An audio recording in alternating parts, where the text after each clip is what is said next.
Ketemu lagi saudara-saudara di Lapan Ethos Channel. Cerita saya kali ini judulnya menulis buku bareng Jokowi.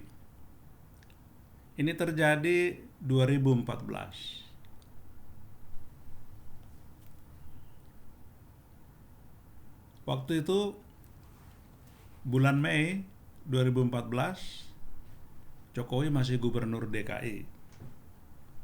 Tiba-tiba di koran Kompas muncul artikel di halaman 6, judulnya Revolusi Mental.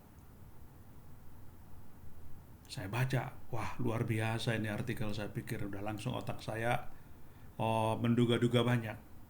Siapa ini timnya Pak Jokowi yang bisa menulis artikel sehebat ini, sebagus ini?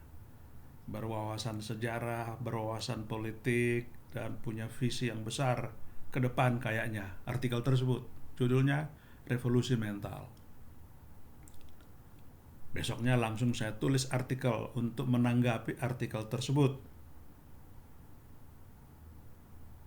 Tidak gampang menulis jawaban ataupun tanggapan terhadap artikel tersebut. Saya pikir sebaik-baiknya ini menanggapi artikel yang ditulis oleh seorang yang waktu itu luar biasa banget ya, lagi ngetopnya dia pada waktu itu.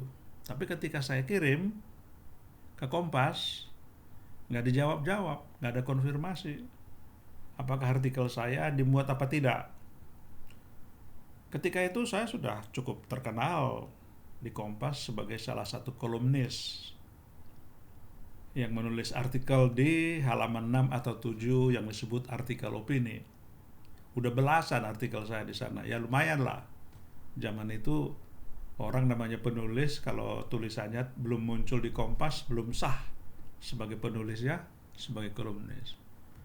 Redaksinya beberapa saya kenal malah.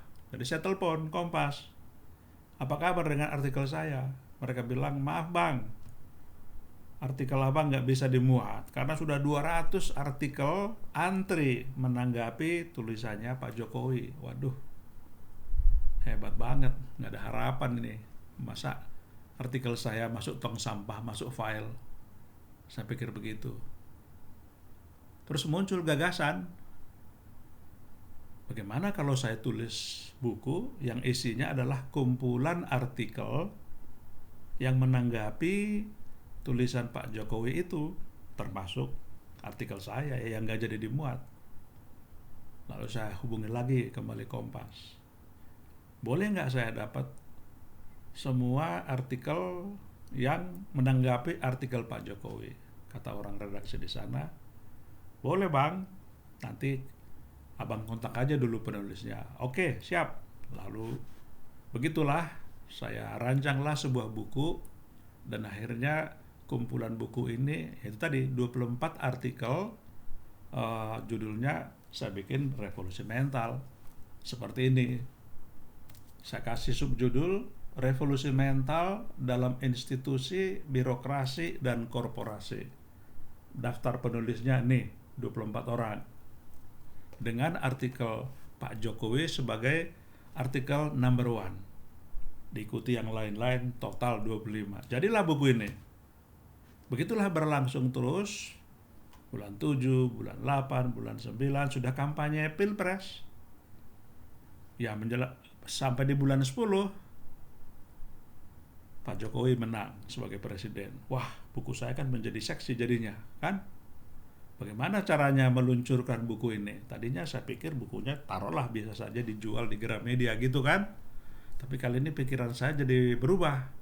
Ini mesti Jokowi presiden terpilih yang meluncurkannya. Padahal beliau belum saya kenal. Lalu saya telepon seorang teman saya, politisi senior dari partai pendukung Jokowi kan. Saya telepon beliau, bang, ini ada ide bagus nih tentang buku begini-begini, saya bilang.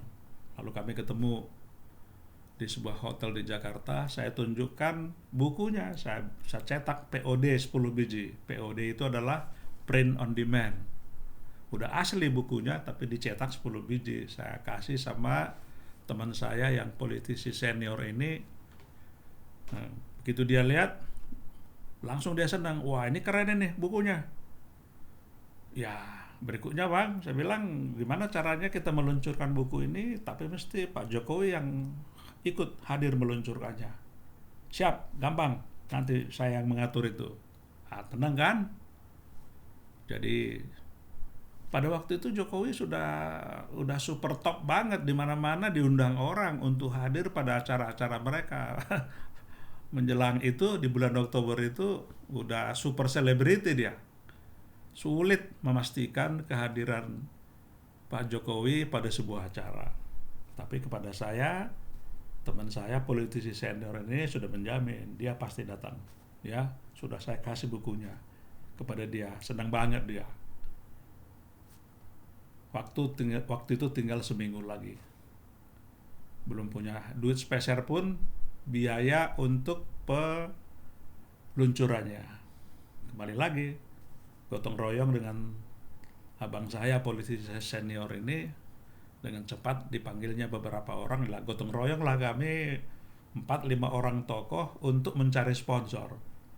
Dalam hitungan menjelang 1 minggu udah terkumpul duitnya, gede banget duitnya sebenarnya ya. Dapat semua. Begitu orang-orang yakin datang bahwa Jokowi hadir, ternyata sponsor juga banyak yang langsung senang. Bahkan menjelang hari-hari akhir itu orang malah berebutan pengen jadi sponsor, ya. Ada yang 10 juta, ada yang 25 juta, ada yang 50 juta, gitu-gitu loh. Ya kan? Tapi waktu itu cari hotel juga susah, cari tempat yang peluncurannya juga susah. Tapi akhirnya kami dapat tempat di sebuah gedung namanya Balai Kartini di Jalan Gatot Subroto. Pokoknya pada hari H jadilah acara peluncuran ini. Kami undang banyak orang datang, 1.000 gitulah. Tapi yang datang akhirnya 2.000 lebih. 2.000 lebih. Full, super full gedung itu. Sampai orang duduk di gang-gang di antara kursi-kursi itu, sampai duduk di sudut-sudut mana gitu, pengen lihat sang presiden terpilih. Dengan sendirinya buku saya jadi buku yang jadi hebat kan gitu, buku yang keren kan dalam acara tersebut. Kami cetak 5.000 bukunya, taruh pada goodie bag gitu. Tadi tuh para sponsor itu ada yang juga menyumbangkan barang-barang kecil gitu, masuk semua di situ. Nah, saya hubungi Metro TV. Metro TV pun bersedia menjadi katakanlah media partner gitu. Acara itu akhirnya dipancarluaskan, disiarkan live.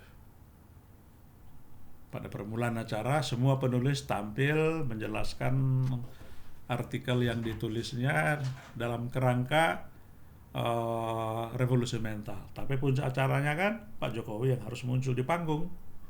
Begitulah akhirnya di panggung pada puncak acara itu Pak Jokowi duduk di sebelah kiri saya dan Najwa Shihab sebagai MC, sebagai pemandu acara di sebelah kanan saya. Gitu. Itu glorious moment itu. Bukunya ditunjukkan, bukunya dibahas, lalu ada kesempatan beberapa orang bertanya, dan tentu seperti biasa Najwa Shihab yang mengajukan pertanyaan-pertanyaan yang hebat kepada presiden terpilih ini. Ini penulis bukunya, Pak. Penulis, editor, dan penerbit Revolusi Mental Jokowi. Ini saya kira pola pikir kita sering hal-hal yang sederhana diruwetkan sehingga menjadi ruwet betul. Itu yang mau saya balik. Hal-hal yang ruwet disederhanakan. Bentuk dari revolusi mental. Inisiatif ini bentuk revolusi mental. Kita ini kalau sudah ada hal sederhana sebetulnya sepele, ya kan?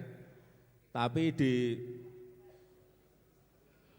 diisu-isukan, dirumor-rumorkan, digosip-gosipkan, kemudian diseminarkan juga, jadinya jadi ramai. Tapi kalau yang ini seminar serius Pak, kita bicara soal revolusi mental. Mau bergabung dengan kami silahkan, mau tidak bergabung dengan kami juga silahkan.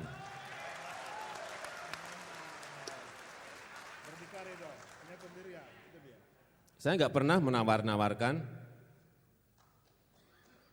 kursi, apalagi nggak pernah. Sebelum saya menjadi pejabat, justru yang sering saya tawarkan kursi-kursi saya. Ketika menjadi pengusaha mebel ya Pak? Singkatnya begitulah. Maka luncurlah buku ini menjadi terkenal. Saking larisnya buku ini, tidak saja dia habis pada saat itu 5.000, saya cetak lagi 5.000, juga cepat diborong orang. Ya, saya cetak 3 kali 5.000 dalam hitungan ya 2 bulan lah gitu ya. Ini barangkali salah satu buku saya yang paling laris dalam sejarah. Saya sendiri kan sudah menulis 17 buku, tapi dari sudut keterkenalan ini hanya kalah dengan 8 etos kerja profesional, buku Babon karangan saya. Itulah sedikit cerita bagaimana saya menulis buku bareng Jokowi. Ya namanya selangit lah kalau buat saya kan. Tapi poin yang saya mau katakan kepada kita semua, kepada Anda semua melalui video ini adalah tetaplah punya gagasan yang cemerlang, ya. Kalau satu gagasan Anda berakhir seperti buntu gagal, jangan putus asa, jangan kecil hati, ya. Kembangkan ide tersebut, perlebar gagasan tersebut, angkat gagasan tersebut. Seperti saya tadi, artikel saya semula kan hanya sekedar ingin menanggapi artikel Jokowi di Harian Kompas. Itu aja awalnya. Tapi ketika itu ternyata tidak bisa, tidak mungkin ditolak oleh Kompas, nggak mungkin diterbitkan karena sudah antri 200 pesaing saya. Ya, saya punya gagasan lain, bikin buku. Tadi pun sekedar jadi buku, pikiran saya. Kalau dapat buku baru, menambahi buku-buku saya yang sudah ada, udah keren pikir saya. Tapi kemudian begitu bukunya jadi, wow, ini mesti diluncurkan oleh presiden sendiri. Atau apa sesungguhnya revolusi mental Joko Widodo? Ya, saya kira kalau situasi seperti ini kita terus-teruskan dan kita nggak segera sadar-sadar, apa yang disampaikan oleh Pak Radar betul. Sebetulnya secara orisinal, secara genuine, secara keaslian, itu sebetulnya tidak seperti sekarang ini kita itu. Mestinya masyarakat kita tuh santun, harusnya berbudi pekerti yang baik, harusnya ramah, selalu tersenyum. Itu tipikal masyarakat kita. Saling membantu, gotong royong, itu memang keaslian kita itu. Jadi begitulah akhirnya buku itu diluncurkan 3 hari menjelang pelantikan Jokowi menjadi presiden tanggal 20 Oktober 2014. Ini diluncurkan 17 Oktober 2014. Gitu saudara-saudara. So, be confident, be going terus, dan be kreatif terus. Bergerak terus. Itu pesannya, saudara-saudara. Jangan lupa share, like, dan subscribe. Saya Jansen Simal.